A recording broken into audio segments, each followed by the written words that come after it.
Hello Munchkins, welcome back to the channel. My name is Ocean, your very own English master teacher, and today we are here to discuss most important questions from In the Kingdom of Fools.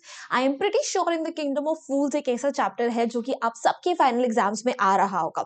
And there are a lot of questions that can be made from this one chapter. तो अगर आपको भी सबसे important वाले questions जानने हैं जो definitely आप अपने exam में expect कर सकते हो, तो प्लीज वीडियो को end तक जरूर देखिएगा और सबसे पहले वीडियो को like कर दीजिए and do not forget to subscribe to our channel as well.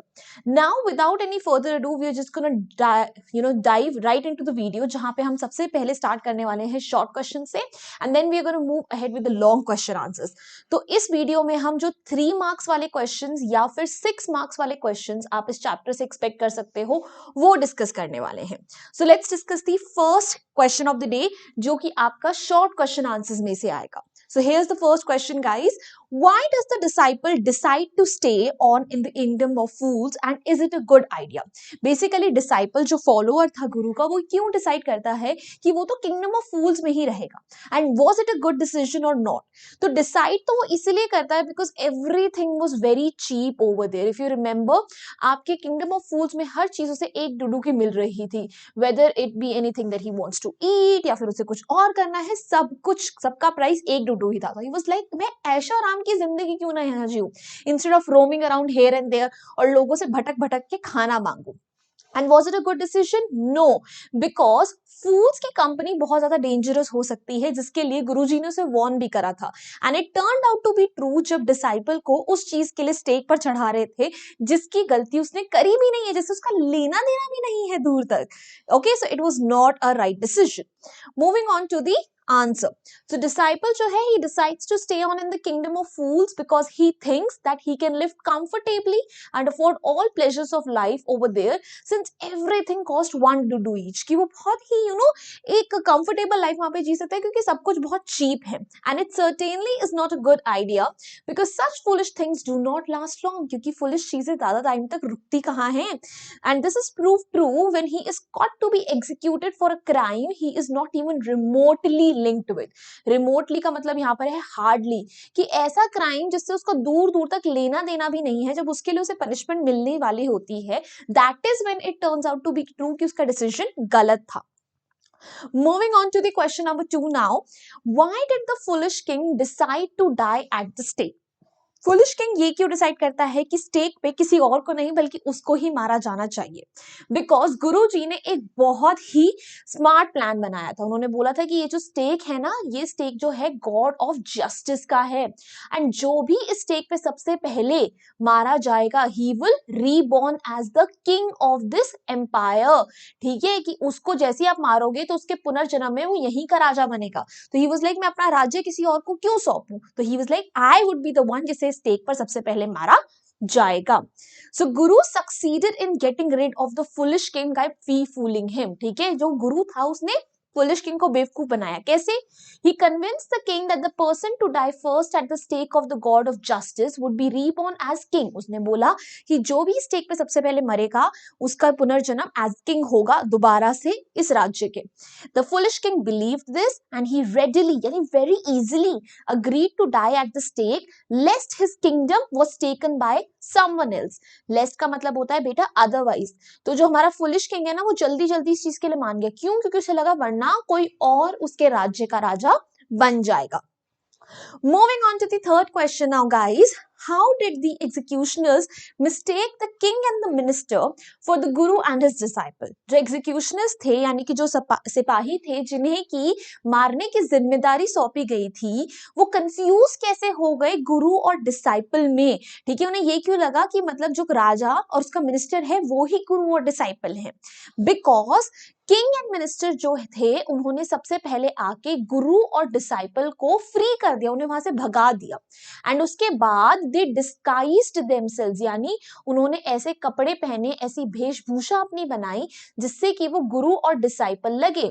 और उन्हें स्ट्रिक्ट इंस्ट्रक्शन मिले थे एग्जीक्यूशनर्स को कि जो पहले आएगा उसे आप बिना क्वेश्चन करे सबसे पहले स्टेक पर चढ़ाओगे और जो दूसरे नंबर पे आएगा उसे दूसरे नंबर पर चढ़ा दोगे. So when the king and minister they came dressed up as guru and disciple in the night, तो एग्जीक्यूशनर्स ने उन्हें बिना क्वेश्चन करे as per the instruction given उन्हें स्टेक पर चढ़ा दिया, and that's why they confused them with the guru and disciple. Let's have a look at the example. So the king had ordered the executioners to kill the two men that would be sent at night. कि रात को जो भी दो आदमी भेजूंगा उन्हें चुपचाप आप मार देना. And these two men were the king and his minister themselves. और वो दोनों आदमी खुद king और minister ही थे. They had disguised themselves as the guru and his disciple respectively after setting the duo free. उन्होंने अपनी वेशभूषा ऐसी बना ली थी जिससे वो गुरु और डिसाइपल लगे और गुरुजी और डिसाइपल जी को खुला छोड़ दिया. So the executioners made a mistake because they promptly यानी blindly followed the order without confirming the true identity of the two men sent for execution. तो उन्होंने दोनों आदमियों से कोई क्वेश्चन नहीं पूछा, जैसे इंस्ट्रक्शन मिले थे वैसे चुपचाप फॉलो करा और खुद अपने राजा को ही स्टेक पर चढ़ा दिया. Now, let's move ahead with the long question answers, guys. Now, these questions can be asked in your exam for 6 marks, okay, which is a huge deal, so pay attention now. So, here's the first question, guys. Wisdom and far-sightedness were the most important qualities of the Guru's character. Discuss कि wisdom यानी समझदारी और फार sightedness यानी जब आप दूर की सोचते हो तो ये गुरु जी के सबसे इंपॉर्टेंट कैरेक्टरिस्टिक्स थे, उनकी सबसे इंपॉर्टेंट क्वालिटीज थी. डेफिनेटली सच है भाई, क्योंकि गुरु जी ने अपने विजडम का इस्तेमाल करते हुए ही अपने डिसाइपल को बचाया था.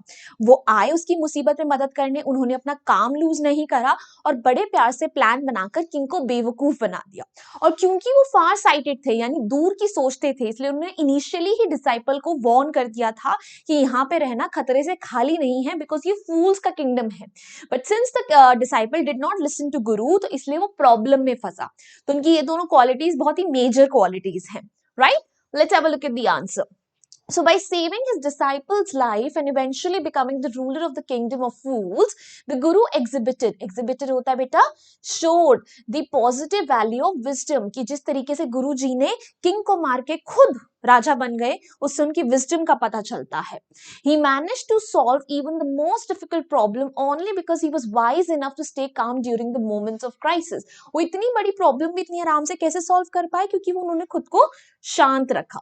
His character proves that wisdom is an invaluable asset that helps one get over tricky situations. ठीक है, उनका ये कैरेक्टर प्रूव करता है कि अगर आप में सूझबूझ है तो आप बड़ी से बड़ी मुसीबत से भी निकल सकते हो. Being a much traveled and learned man, यानी उन्होंने बहुत ट्रैवल करा था, learned यानी बहुत ज्यादा उनके पास नॉलेज थी. He was quick to perceive यानी जज, उन्होंने बहुत जल्दी जज कर लिया था.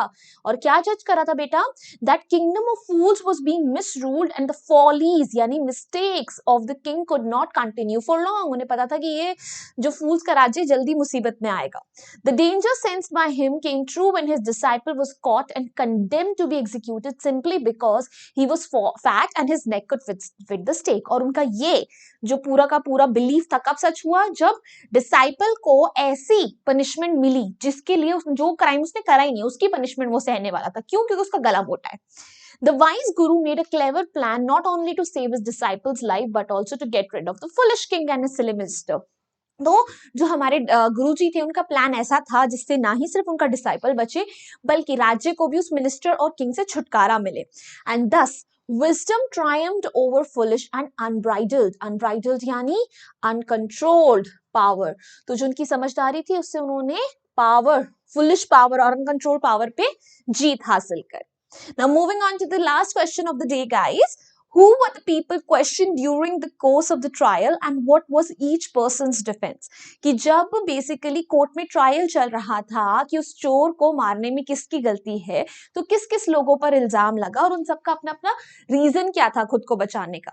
तो देखो, सबसे पहले तो चोर के भाई ने मर्चेंट को ब्लेम करा क्योंकि उसके यहाँ की दीवार कमजोर थी. मर्चेंट ने बोला दीवार मैंने नहीं, पापा ने बनवाई थी. तो जिस मजदूर ने दीवार बनवाई थी उसको बुलाया गया.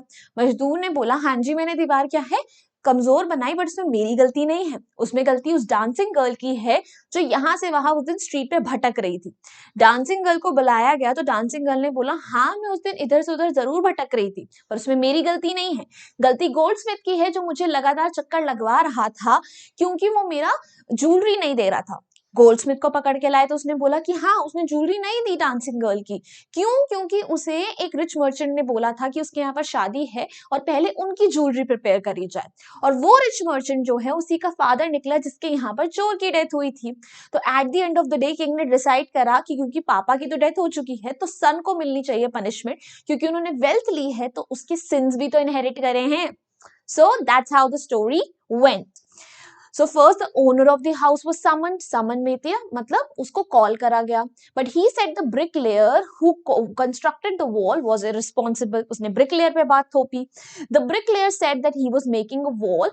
When he was making a wall, a dancing girl distracted his attention. Bricklayer ने dancing girl पे इल्जाम थोपा, and the dancing girl said that the goldsmith did not make his jewelry in time. Dancing girl ने jeweler के लिए बोला. So she had to pass through the street several times. The goldsmith said that he had to make ornaments for a wedding in the rich man's house. तो goldsmith ने क्या बोला, हाँ मेरी गलती है बट मुझे तो rich man के लिए wedding के लिए सारे के सारे jewelry बनानी थी ना, इसलिए उसे टाइम पर नहीं दे पाया. So he could not finish the jewelry of the dancing girl in time.